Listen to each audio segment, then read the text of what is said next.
Karibu tena katika sehemu ya pili ya Jukwaa la KTN ambapo tunazidi kudadavua masuala mbalimbali ya kisiasa. Nataka tuingilie masuala ya siasa, hususan siasa za chama cha ODM. Wiki hii tumeona, wiki iliyopita kumradhi, tumeona wamekuwa katika maeneo.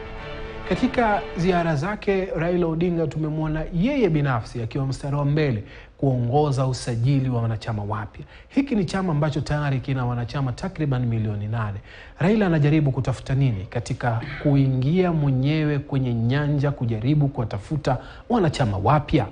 Ndio swali ambalo nawauliza wageni wangu studioni. Ninaye Mwaura Kabata ambaye ni mwanasheria na vile vile ninaye John Masaba ambaye ni mchanganuzi wa sera za umma. Tumemsikia na ufasaha wake na uelewa wa mambo. Karibuni sana studioni tena kwa mara ya pili. Raila Odinga wiki jana ameshinda maeneo ya pwani akianza Lamu, Tana River, Kwale, Mombasa na Kilifi, kote akitembea pande hizo. Raila anatafuta nini saa hizi, Masaba? Unajua kila chama umuhimu ama nguvu ya chama lazima uwe na wafuasi. Lazima uwe na wafuasi ili uweze kutekeleza vitu ambayo umeashiria kutekeleza. Na ukiangalia kama sasa hivi kuna watu ambao wanakuwa miaka 18 ambao watu wanapata ID sasa hivi. Kuna wale walipata mwaka uliopita. Sasa kuna new territory ambayo anaweza kuchukua watu aweze kutembea nao. So ukiangalia vile walishindana mwaka uliopita, margin ilikuwa kama 200,000 peke yake. Yamaanisha wote angeshinda. Sasa ili kuweza kujaribu kunufaisha hiyo position, lazima awe atafute wateja ambao ni wanachama waweze kujisajili kwa wingi, ndio wasikue na kitu kama hiyo ya slim majority. Kwa sababu sana sana kwenye siasa slim majority inaletaga shida mingi sana. Watu wanasema ilifanywa hivi, lakini ikiwa clear majority kama milioni 1 inakuwa rahisi. Sasa lengo ambayo wanachama wao wako nao ni kujaribu kusajili watu wengi ili kuongeza umaarufu wao, kuendeleza nguvu yao, na pia ku make sure kwamba wanajulikana sana. Unadhani Azimio bado iko Azimio ama Azimio kidogo mto umekuwa Tana, umejigawanya kadri unavyoshuka kuelekea baharini?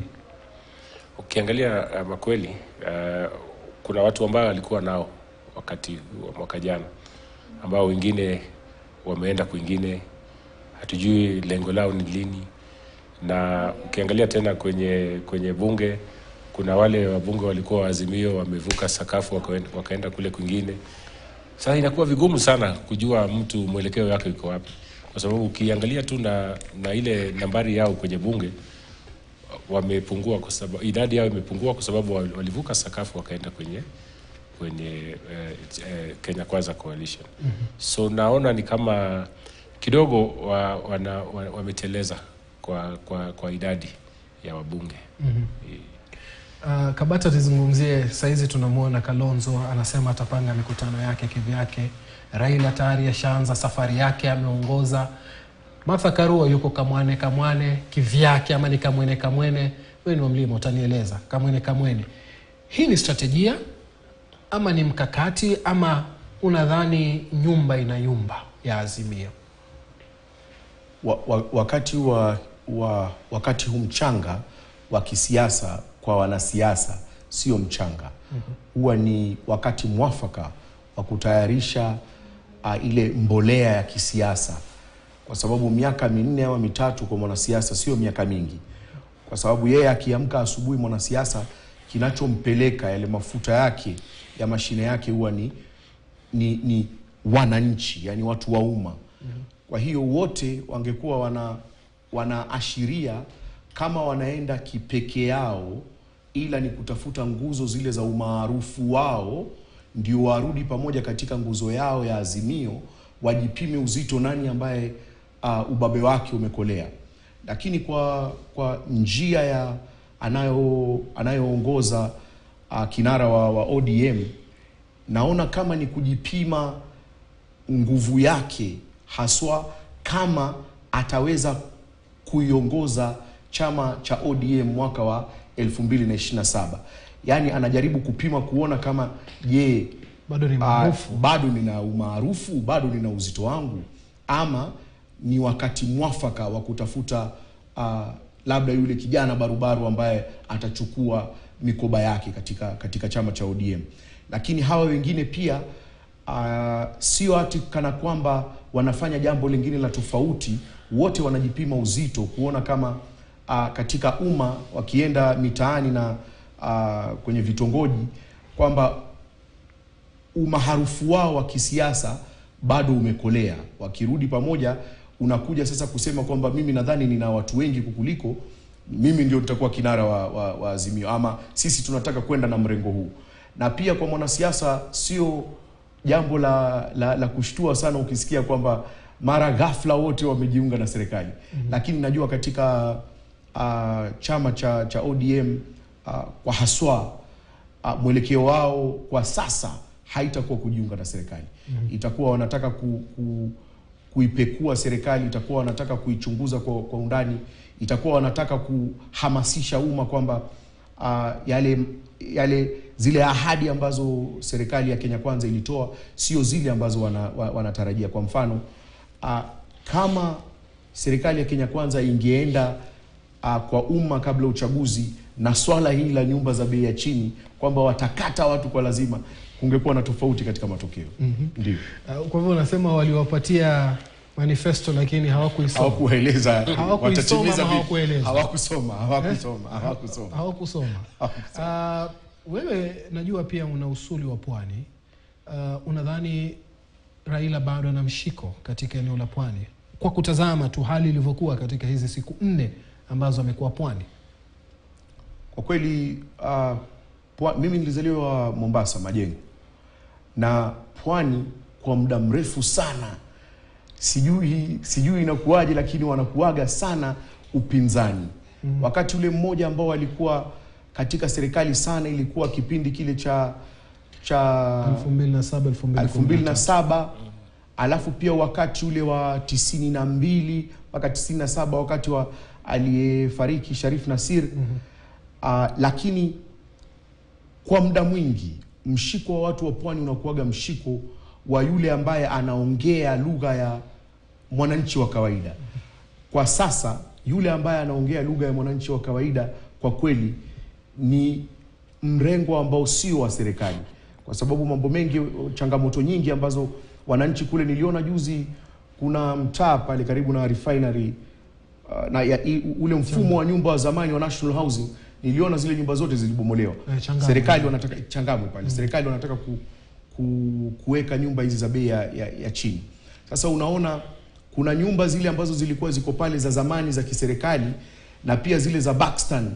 Unakumbuka kwamba mradi ule ambao ulikuja pale kutengeneza zile nyumba za pale haukuweka msisitizo kwa mwananchi yoyote kutozwa ada ndio zile nyumba zijengwe.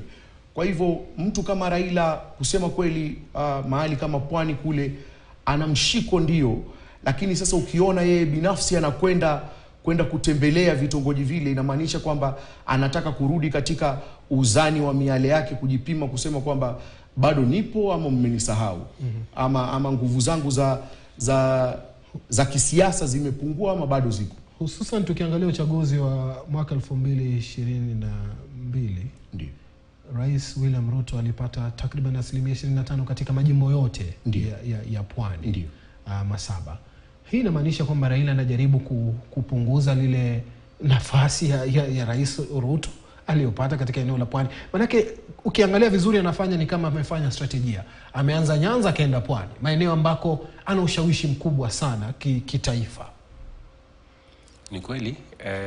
Tukizungumza mambo ya bunge, tunapata kwamba wabunge wengi wako kwenye chama cha Kenya Kwanza, na mbunge akija pale wanafanya kazi mingi sana ambayo ni projects za serikali.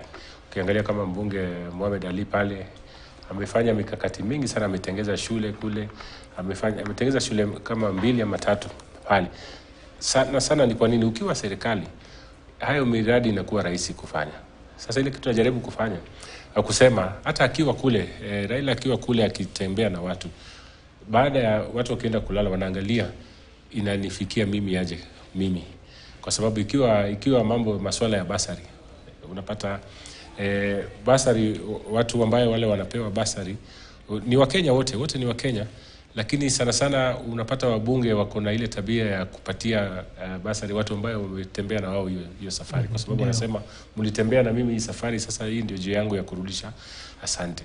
So watu wengi watatembea na serikali government of the day.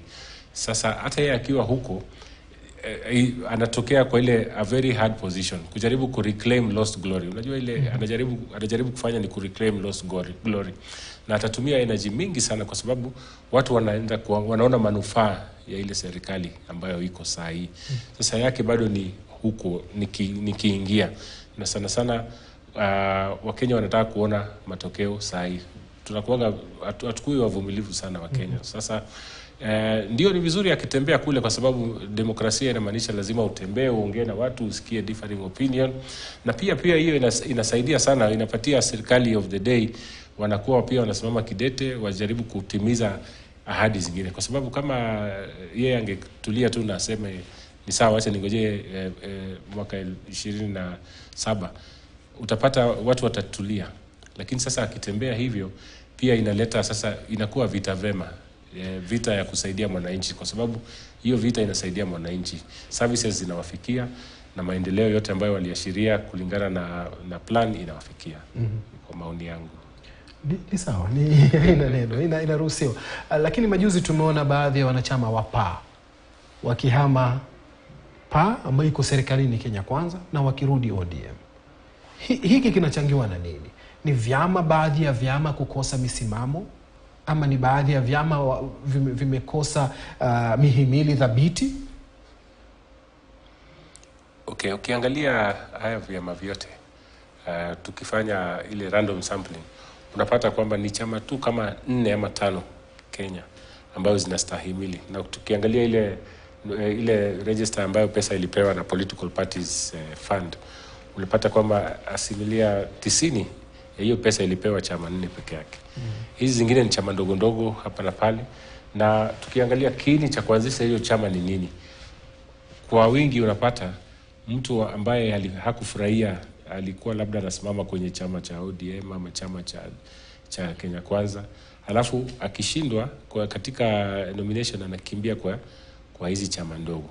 Sasa hivi vyama ndogo havina ile msingi, haina ile hata countrywide reach. Ukiangalia kulingana na sheria, masuala ya sheria, kila chama lazima ikuwe na ofisi kwenye kaunti zote 47. Na ukifuatilia unapata hazina, na ile iko labda ni store tu ambayo inakuja mara moja wakati party leader anakuja kutembea. Yes. Kauli yako ni ipi kuhusiana na hilo, Kabata? Huenda ikawa vyama hivi havijapata faida ama yale matakwa yao katika serikali kuu ya Kenya Kwanza, na kwa hivyo katika mpigo mmoja wanaweza kuwa hawaendi kwa hiari, lakini kwa sababu labda ndani wamekataliwa. Kwa upande mwingine pia unaweza kupata kwamba mshiko wao unafurahishwa sana na kulegeza kamba kurudi kwa upande wa upinzani, kwa sababu wao ushawishi wao huwa ni ule kwa upande ambao una manufaa kwao. Kwa hivyo kama kwa upande mmoja wanaona kubaki kwa serikali haitawafaidi, basi wanaweza kuwa wanaenda kwa upande wa upinzani kupata faida ya umuhimu. Yani kusema kwamba wakiwa pale wanajisikia kama dhamana yao ina uzito fulani. Pia katika kufanya hivi wanaelekeza umuhimu wao kwa serikali ya Kenya Kwanza kusema kwamba msituchukulie hivi kiholela, pia sisi tuna maana fulani. Ndio. Asanteni. Nashukuru sana. John Masaba ambaye ni mchanganuzi wa sera za umma, na vile pia nimekuwa naye hapa mwanasheria Mwaura Kabata. Nashukuru sana kwa kutenga wasaa wao kuja studioni kuzungumzia masuala haya kwa kina. Tutakuwa nao mara kwa mara kuweza kujadili masuala mbalimbali yanayofungamana na kitaifa na siasa za taifa na sera pia za umma. Maana yake umewasikia wanavodadavua na kuchanganua masuala. Kufikia hapo sina la ziada, ila nikushukuru sana kwa kutenga wasaa kutazama kipindi hiki cha Jukwaa la KTN Jumatatu hii. Niseme kwaheri, ubaki na wingi wa heri. Mimi ni Suleiman, heri, usiku mwema.